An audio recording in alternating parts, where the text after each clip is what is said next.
Welcome to the College Admission TV Presidential Podcast. We sit down with passionate leaders in education for their thoughts and insights in today's world. We are excited to have as our guest Dr. Daniel Wubah, President of Millersville University in Millersville, Pennsylvania. Well, Dr. Daniel Wubah, hey, thank you so much for taking the time to have a conversation with us. I always like to start with your personal journey.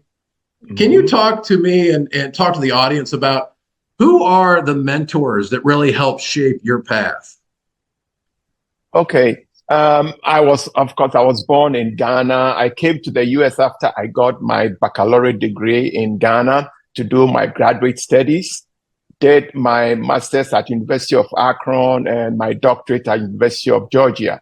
I started my career at Towson at State University. At that time, it's now called Towson University. And I'm a microbiologist by training. So in my professional career, I can identify three main people who have been very pivotal in where I am now. The first one is Dr. Linwood Rose, who is currently the President Emeritus of James Madison University. After Towson, I went to JMU as Associate Dean. And after 3 years, I worked with Linwood Rose, who was president at that time as assistant for diversity initiatives, as well as being in charge of enrollment management. And before that, while I was at Towson, Dr. Freeman Hrabowski, who was then the president of the University of Maryland, Baltimore County, was one of my mentors. He was actually the first person who called me and sat me down and said I had the potential to become a president in the future. And I've kept in touch with him since the early 90s. The other person who was pivotal in my career as a mentor is Dr. Mark McNamee, who was the provost at Virginia Tech. After being at James Madison for 7 years, I went down to University of Florida at Gainesville for 2 years as associate provost. And I came to Virginia Tech, back to the Shenandoah Valley, as the deputy provost. And I was there for 5 years. And at that time, the provost was Dr. Mark McNamee. And he was also someone who really encouraged me in my journey to go as far as I could as an academic administrator. So I consider these three people to be some of my key mentors. There's one other person who has passed away who was more of a peer mentor. He's called Mr. Ted Zaleski. I met him at Towson, and I kept in touch with him throughout my career. So those people are the ones that I would say were my mentors. And I want to talk a little bit about mentorship and professionally for me, its importance. I truly believe that, for any professional to succeed, it is always important to surround yourself with the right people. And among them should be your mentors. I believe in mentorship so much that when I came to Millersville in 2018, I set up, a mentorship program for the whole campus, and we created a position. So we currently have a director of mentorship who works with our students and connects them to alumni and other professionals to help them in their own journeys. Well, and I'll tell you, when you look at Millersville University in particular, belonging, and to your point, I think mentorship from my perspective really helps a student, a faculty member, staff member, whoever it might be, someone that they can really lean on, as a mentor and understand that, hey, you're not doing it alone. So, this really, for me, ties into the conversation also around diversity and inclusion. And I've heard many times that without belonging, diversity and inclusion doesn't mean a lot. So can you talk about how important is it to feel that sense of belonging? Again, whether it be a student, whether it be, a faculty member, a staff member, how important is belonging and how do you make that happen?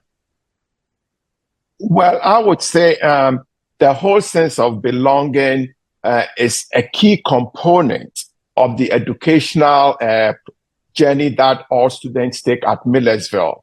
And it starts first by, during the recruitment process, when students visit campus, we make sure that we share with them what we call our EPIC values. And the EPIC stands for exploration, professionalism, public mission, integrity, inclusion, and compassion. And these are the 6 factors that we use as the driving force behind everything that we do. So, when you think about inclusion be a core value of the institution, it tells you how much we make sure that it pervades everything that we do.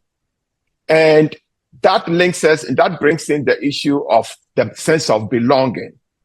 We are a campus that has a fair amount of commuter students. For some of these commuter students, they come to campus to take classes, but in between classes, they need to have somewhere, let's say, they can sit and study.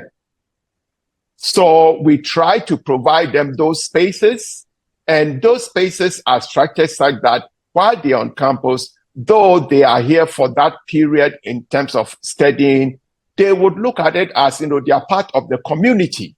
They belong to the community at that time. But even beyond that, we actually encourage our faculty to work with our students in hands-on experiences. So ranging from our science classes through social work, and in the music entertainment industry, we encourage faculty to work with the students in projects that creates that sense of connectedness to the campus, to the profession, as part of their training or education to become professionals. And having a faculty mentor is key for most of our undergraduate students to succeed. It provides them, several opportunities. I would say it contributes to their personal and professional development, through providing them guidance and advice. It helps them in their career development. It helps in networking opportunities. And for most students, this kind of a sense of belonging also helps them in building their own confidence and self-esteem, which is critical for them to enhance their decision-making skills. And these skills that they acquire become competencies that then help them to succeed when they leave Millersville. So it is a very interwoven effort with a bedrock of building a community that makes everyone feel the sense of belonging to this campus. Well, I know, the value of education, I feel like, is being challenged today more so than maybe it ever has. Can you talk about what has education done for you? What does it mean for you personally? And then what do you tell parents and students that may challenge, hey, help me understand the value of education and a degree? Okay. Well, my personal story, I would say, is a classic example. I was born in Ghana. Growing up, I never could imagine myself becoming a president of, a regional comprehensive university in the United States. Actually, I'm the first Ghanaian born to have this privilege of being a leader of, a president of a 4-year public university in this country. But for me, I have a story about the value of education that I think will also shed some light about why I consider education very important. It's a short story, but I believe in stories. My mom was admitted to college when she was in high school. This was in the 1930s. My grandfather, my mom had a full scholarship, but my grandfather refused to let her go to college. And at that time, his reason was that no matter how educated my mom becomes, she would end up as somebody's wife and sit in the person's kitchen. So he never allowed her to go to college. And my mom made it a point that whenever she had children, she would make sure that each and every one of her child would go to college. And she did it by herself because my dad died when we were young. I was 7 years when my father passed away, and there were 4 of us. But my mom, working as a seamstress, was able to get all 4 of us through college because she knew the power of education and how it can change not only an individual, but a whole family and generations to come. So when I talk to parents, I share this story with them But when I bring it back to our current local context, in most cases, we realize there's data that shows that, higher education provides additional compensation throughout a person's career compared to someone who just gets a high school diploma. So if the more you are educated, the greater the chance that you earn higher, that your compensation will be higher. So getting higher education is important. It makes life, more affordable for you. So education prepares individuals, for lifelong careers. And I think, that is very, very important to be educated so that, you can have the tangible benefits of being an educated person, not only in terms of your compensation, but also for you to be an engaged citizen in the community in which you find yourself. So, and let me just mention a few examples of the value of education as I see it. It enables those who are educated to really connect themselves to real world, challenges, because in most cases, their horizons extend beyond that of someone who doesn't have a degree. I explain to most parents and students that education is one of the best investments because the return on investments is always higher than any other kind of investment that one can make in life. I explain the value of lifelong learning. As part of your higher education experience, you then acquire the skill of learning for life. And what Millersville provides in most cases, because our curriculum is rooted in the liberal arts and sciences with the professions attached to it, it's such that students acquire the skill to be able to work in different fields, in most cases, from what they even majored in, because they have that broad liberal arts education, So also you end up acquiring transferable skills through your higher education. And all these, end up at the end of the day, you have, what I would say, a support system if you go through higher education, compared to if you don't have that higher education background. You have your own support system as well as, what you acquire from institution. And it emphasizes, your personal growth as an individual when you get, your degree or you get, your higher education. And in doing so, the last thing I would mention about it is we are very mindful at Millersville to engage the parents in educating our students because we know that they came from families and they will ultimately return to their families. So, for example, we have what we call a parents portal where we engage parents of our students to help us, in most cases, serve as co-pilots in the education of their children. So in a nutshell, in addition to my own story, I think there are so many powerful reasons why one should get, higher education and get a degree from a place like Millersville University. And so Millersville has roughly 6,800 students. Is that fair to say? Yes. Okay. And so, the competition in higher education is intense, right? Especially up in the Northeast. Do you think of the cliff often? Yes, it's coming. We have about 2 years, the 25, 26 and onwards, we expect the cliff coming.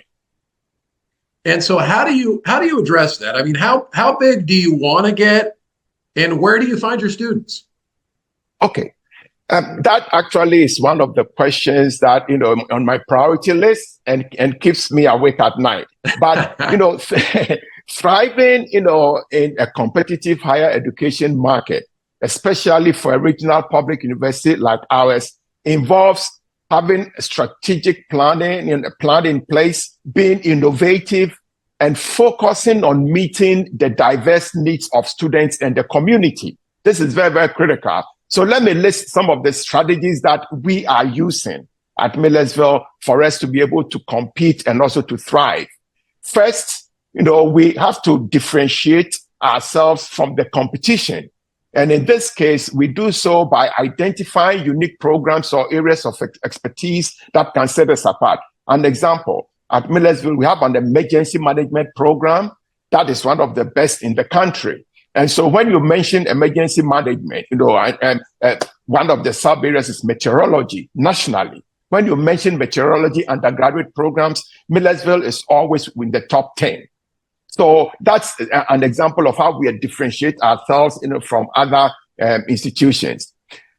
We also engage ourselves with the community by establishing strong ties with the local community, both the business community as well as outreach programs, and set up several partnerships with our local community. We offer community education programs. We offer workshops. We provide events to keep the community engaged to our local environment. We also, in this day and age, especially post-pandemic, we pay attention in the flexibility in how we deliver our academic programs. So we provide a flexible learning options to our students, including hybrid opportunities as well as part-time. We know that there's a large number of Americans in our own backyard here. I think we have close to 10,000 that's individuals who have some college credits but don't have a credential. And so we have programs in place, and we call it degree completion programs, that encourages them to come back to complete their degrees. That's one way by which we're able to compete in that sector. Our curricula are developed in such a way that they are responsive to the needs of the workforce or the industries in our local area, because we believe in preparing career-ready graduates who have a job that they can immediately go to start when they leave Millersville. So taking all of this into consideration, we pay attention to the student experiences while they are at Millersville, and it's reflected actually in our strategic plan, which has only 4 directions. And I can share it very briefly with you. The 4 directions, the first direction is we call it affordability and accessibility. That's make sure that the cost of our education is reasonable, but still maintain excellent offerings and make it accessible to students. Now, once the students get to our campus, we flip to the second direction, which we call provide them with transformative experiences. That is where we include experiences such as hands-on experiences, the high-impact practices, to prepare them for the world in which they are going to live when they graduate. Our strategic direction 3 has to do with our people and place. If we don't have the right environment, we can't provide these transformative experiences to students. So our strategic direction 3 talks about providing the right environment, the spaces, the labs, and also providing support for our faculty and staff to be able to deliver what we promise. And the 4th strategic direction is we communicate our value. And in this case, we are talking about if we have this wonderful environment, great faculty, great staff, and we are providing this education, top quality education to students, but no one knows about it. Okay, who cares? Who will come to Millersville?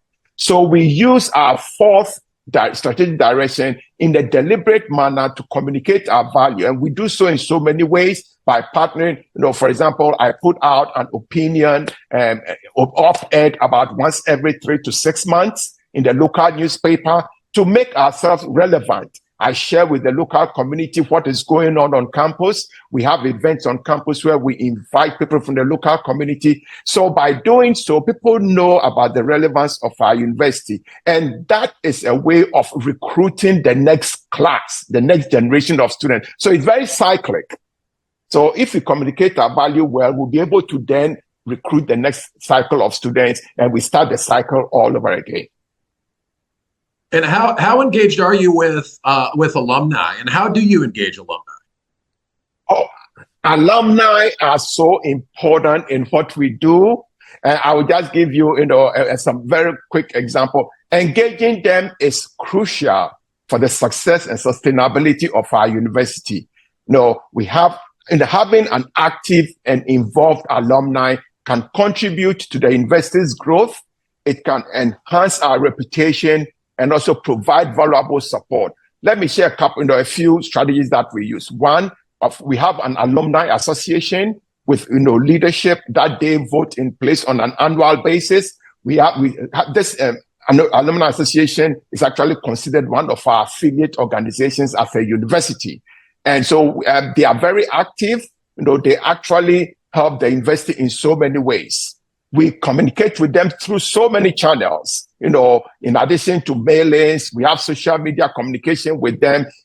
We send them constant information about what is going on the campus. We have dedicated alumni websites, and we provide them networking opportunities. So, for example, we have something we call Ville on the Road, where we invite, alumni in specific region to come and meet with, Millersville faculty and staff. I often attend those events, and this provides not only in person, but we also do virtual events to keep them engaged.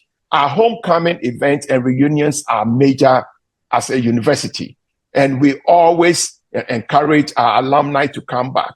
That actually is one way by which we engage them to serve, to provide what we call, our mentorship. They serve as mentors for our students. So in our mentorship program that we have a director of mentorship running, we have a lot of our alumni who serve as mentors for our current students. And this has been one way by which, the alumni feel connected. Our philosophy of engaging the alumni, in most cases, people think only about, them giving back money. But we use the philosophy of time, talent, and treasure. We have some alumni who have a lot of time to give back to the university.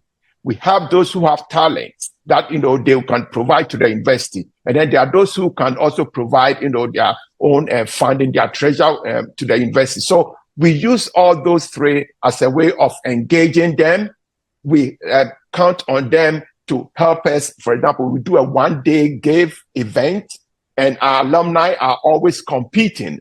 An example, in the case of athletics, we have the alumni from the various teams. So you have football alumni competing with baseball alumni as to who can donate the largest amount. Okay, that is a healthy way by which we engage with them, and it's done all to support the university. And the final thing I'll talk about our engaging alumni is we are all human beings. We make sure that we recognize our alumni who go out of their way to really support the university in so many ways. So we have an annual alumni recognition event that we do on campus to recognize them. And so these are some of the ways, communicating with them, making sure that they know what's going on at their alma mater. Oh, absolutely. And now where do you see Millersville University in the next 5 years or the next 10 years? Millersville is a regional comprehensive university. And I would see Millersville being true to its mission. If you look at the history of this university, it was built to address a specific need in Lancaster in the 1850s. There was a growing population within a 5-year period between 1845 and 1855. The population in Lancaster grew by about, 50%. So there were a lot of children. They needed, teachers to teach those children. That is the genesis of Millersville. It was initially built, as an academy, but in training teachers on the short-term process, they realized that there was a need for it. And so teacher preparation is in the DNA of this university. I don't see that changing. We will remain a comprehensive university, but at the end of the day, there will be the kinds of programs that we'll be delivering will be in response to what the business world or the industries in our region demands. So I think our course structure would basically remain liberal arts and sciences, and then different types of professions will be built on that. One other aspect of Millersville that it's likely would increase, though we see the cliff coming, in 2 years' time, we are positioning ourselves so that the cliff is mainly going to be for traditional age students coming from high school. But we know nationally, I mentioned earlier, nationally, there are 40.4 million individuals who have college, credit, but don't have credentials. So we are positioning ourselves to grow our graduate programs so that, we can get some of these individuals who may fit in the graduate programs or at the undergraduate level. we still have what we call our bachelor's degree completion programs. That if we do that well, 5 to 10 years time from now, we would see more of those people being students at Millersville. But ultimately, our goal is to meet our mission of making sure that we provide education, top-notch education at an affordable price. And I don't think that will ever change. How do you define student success? Student success is something that, it's subjective in terms of, how one can define it. But there are certain elements that are common in, any type of student success definition that one can think about. You would find, these. Let me talk about it. It really fits very well we took that into consideration in developing our strategic plan. So one is bringing the students on board, bringing them to an environment where they will succeed, but they will only succeed if you provide the right environment for these students to succeed. So let me share with you what I consider, the approach we take at Millersville. We use a holistic view of students' achievement, their growth, and their well-being during their educational journey. And while, we may have different definitions, there are some of the common aspects that fit under the concept of student success that I can quickly share with you. First of all, academic achievement. That is very important for students to be able to continue that progressing through their educational journey. So in this case, we ensure that they attain high grades. We help them in mastering the curriculum, taking the right courses at the right time. Secondly, skill development. Success extends beyond grades, and it involves the development of critical thinking, problem solving, communication, and other essential skills to prepare them for future challenges. So that is built into our concept of student success. The personal growth of the students is very important. This is necessary in order for the students to develop their increased self-confidence, their resilience, and their sense of responsibility.